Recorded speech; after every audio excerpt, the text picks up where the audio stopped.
ল্যাপটপটা রাখো, কথা আছে। ল্যাপটপ রাখতে পারবো না। কি বলার বলো, কান খোলাস। অ্যাডভোকেটের সাথে কথা হয়েছে, ডেটটা দাও, সাইনটা করে আমাকে মুক্তি দাও। তোমার অ্যাডভোকেটে বলো ডিভোর্সের পেপারস রেডি করে আমার অফিসে নিয়ে আসতে, আমি সাইন করে দেব। অ্যাডভোকেটের তো ঠেকা না, ডিভোর্সটা তো আমাদের হবে, আমাদের ঠেকা, তাই না? নেক্সট ফ্রাইডেতে আসতে বলে তোমার অ্যাডভোকেটে। তোমার ফ্রাইডেতে ছুটি, তোমার কথা মতো অ্যাডভোকেট এসে বসে থাকবে?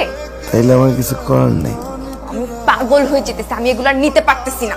পাগল হয়ে গেলে আমার সাথে থাকো না। এক ছাদের নিচে থাকা মানে একসাথে থাকা না। এই, তোমার সমস্যা কি? তোমার বাবা আমাকে কেন বলতেছো না যে আমরা ডিভোর্সের ডিসিশন নিচ্ছি? তুমি একটা কাজ করো, তুমি তোমাদের বাসায় চলে যাও, গিয়া আমাদের বাসার সাথে আর কোনো কমিউনিকেশন রাখো না। দেখবা যে অটো সেপারেশন হয়ে গেছে, আব্বা আম্মা বুঝে যাবে আমাদের ডিভোর্স হয়ে যাবে, শেষ। আব্বা চিল্লাইতেছে কেন দেখো তো? আমি পারবো না। তোমার কোনো কিছু দেখতে বললে দেখতে পারবে না, কোনো কিছু করতে বললে করতে পারবে না। কি পারো তুমি? কিছুই পারি না আমি। সব সময় এগুলা করো, কোনো কিছু বললেই তুমি দেখো, তুমি করো, কেন তুমি পারো না? চিল্লাবো না কেন? কি হয়েছে আব্বা? টাকা না দিলে আম্মা, কি হয়েছে? এই বাড়ি হইতো না, চাষবাস করে খাইতা, গ্রামেই থাকতে হইতো। তোমার আব্বা কি রাজমিস্ত্রি নাকি? আইসা এইটা কাইটা দিছে আর কয় টাকা দিছে? 30,000। আজকেই দিয়ে দেবো। 30,000? ওই সময়ে 30,000 এখন 30 লাখের সমান। ওই 30 লাখ টাকাই তোমার আব্বার অ্যাকাউন্টে সকালবেলা চেক করতে হইলো, টাকা দিয়ে দিব। আরে কি করতেছো? তোমার কি হয়েছে? কি নিয়ে চিল্লাচিল্লি করতেছো তোমরা? বুঝলামই না আব্বা, তোমার কি তোর হয়েছে? বাপ দেখ কি সব কথাবার্তা বলে। কি বলতেছে? এই তোমার ভাই যে 7 লক্ষ টাকা দিয়ে 30 পাঠাচ্ছি, ওই টাকা ফেরত দিছে? এই তুমি আমার আব্বার টাকা ফেরত দিছো? বললাম তো 30 লাখ টাকা দিয়ে দিব, অ্যাকাউন্ট চেক করতে বলো। এই আশেপাশে মানুষ শুনো, 35 বছর ধরে এই লোকটার কথা শুনে যাইতেছি, আমি বইলে এই সংসার করছি। এই আরে আব্বা পা কাটবে তোমার। মানে মানা করছে কে? এখানে থাকতে বলছে কে? কি করবা তুমি? হ্যাঁ কি করবা? মারবা? এই মারতেই বাকি ছিল। তোর আব্বা বেশি বাইরে গেছে, বুঝছিস? আরে কি বলতেছো না বলতেছো তুমি? বিয়াদব। আরে আব্বা হইছে তো, ভাই বেয়াদব। আমরা কি বেয়াদব। কারে কি বলতেছ? আর তোমার ফ্যামিলি আদব কায়দায় ভরা।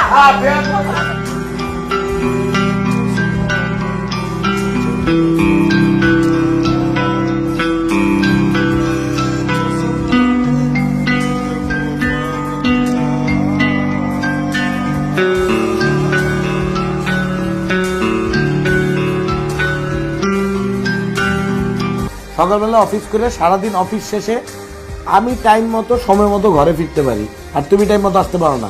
অফিস ওয়ার্ক ছাড়া কি কোনো কাজ থাকতে পারে না? হ্যাঁ, কাজ তো থাকবেই, এর জন্য এই অবস্থা। আমার কাছে মনে হয় আমরা সময় বেশি নিয়ে নিতেছি, ফাইনালি ডিভোর্সটা হয়ে যাওয়া উচিত। হ্যাঁ, আমি তো কবে থেকেই বলতেছি ডিভোর্সের কথা, তুমি তো ঝুলায় রাখছো, সাফোকেটিং বানায় রাখছো। ঠিক আছে ফাইন, তোমার সাফোকেশন আজীবনের জন্য শেষ করে দিয়েছি, তোমার রিলিফ করে দিয়েছি। আব্বা আম্মারে গিয়ে আমাদের ডিভোর্সের কথা বলে দিয়েছি, কালকে ফাইনালি ডিভোর্সটা ডান করে ফেলবো, শেষ। প্লিজ যে জানাও। হ্যাঁ চলো আব্বা আম্মারে জানাই। তোমার ডিভোর্সের কথা তুমি জানাবা, আমি কেন যাব? সংসার করছো তুমি আমার সাথে, ডিভোর্স খালি আমি একা দিতেছি না, তুমিও দিতেছো, এটা দুইজনের ডিসিশন, তাহলে দুইজন মিলে গিয়ে জানাবো, তাই না? আসো আব্বার কাছে যাবো, চলো। ধাক্কা দিতেছো কেন? ধাক্কা দিতেছি মানে আসো, তুমি আব্বারে জানাবো। আব্বা তোমাদের সাথে আমার একটু কথা আছে, আম্মা ডাক দাও। আম্মা কই? আম্মা এদিকে আসো তো, কি হয়েছে? তোমার সাথে কথা আছে, বসো। কি কথা? হ্যাঁ, তোর আর তোর মার কথা শুনতে শুনতে আমার কান ঝালাপালা হয়ে গেছে। আজকে আমার কথা শুনবি। আমি সিদ্ধান্ত নিছি, আমি তোর মার সাথে আর থাকবো না, আমি তারে ডিভোর্স দিব। এই শেষ বয়সে আইসা আর ঝগড়াঝাটি ভালো লাগে না, আমি একলা একলাই শান্তিতে থাকতে চাই। ঠিক আছে, তোর বাপ শান্তিতে থাকলে থাকুক, থাকতে না চাইলে জোর করে তো আর থাকা যাইব না, নাকি? কি বলতেছেন এগুলো আপনি?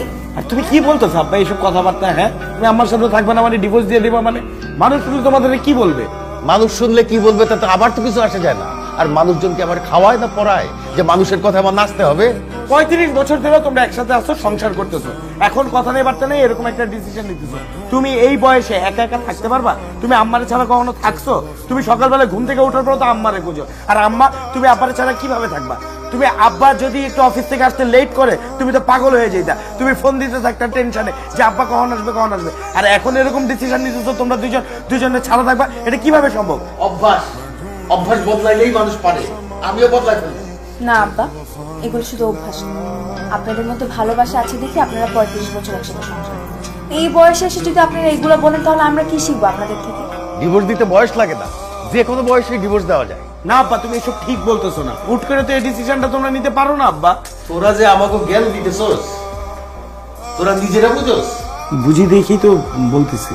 কি বুঝোস? কিছুই বুঝোস না। যদি বুঝতে পারতি তাহলে আর তোরা ডিভোর্সের সিদ্ধান্তে যাইতি না। শোন, আমাদের মধ্যে কিছুই হয় না, আমরা নাটক করছি। তোমাদের মধ্যে না এত ভালোবাসা, প্রেম করে পালায়ে বিয়ে করছো, আমাদেরকে পর্যন্ত জানাও নাই। এই 3 বছরে ভালোবাসা উড়ে গেল। তোদের 3 বছরের সংসারে তো কোনো ঝগড়ার আওয়াজও শুনি নাই। আর আমরা 35 বছরে 35,000 বার ঝগড়া করছি, তাও তো একজন আরেকজনকে ছেড়ে যাওয়ার সিদ্ধান্ত নেই নাই। তর্কে যেতেটা কি খুব জরুরি? একজন একটা কথা বলতেই পারে, সেই জন্য তাকে দুইটা কথা শুনে তার উপরে উঠবি, কিন্তু সংসার হবে না। সংসারের জন্য দুইজনকেই স্যাক্রিফাইস করতে হয়, কম্প্রোমাইজ করতে হয়, না হলে সংসার টিকে না। সংসারের মধ্যে টুকটাক ঝুট ঝামেলা ঝগড়াঝাটি চলতেই থাকবে। This is part of life. তোরা যেমন বুঝাইলি, আমি সেই তোদের কথাটাই বলতেছি। This is part of life, this is part of সংসার। কি হলো, তুমি এখানে বসে আছো কেন? যাও, তোমার জামার পাশে যাও, যাও।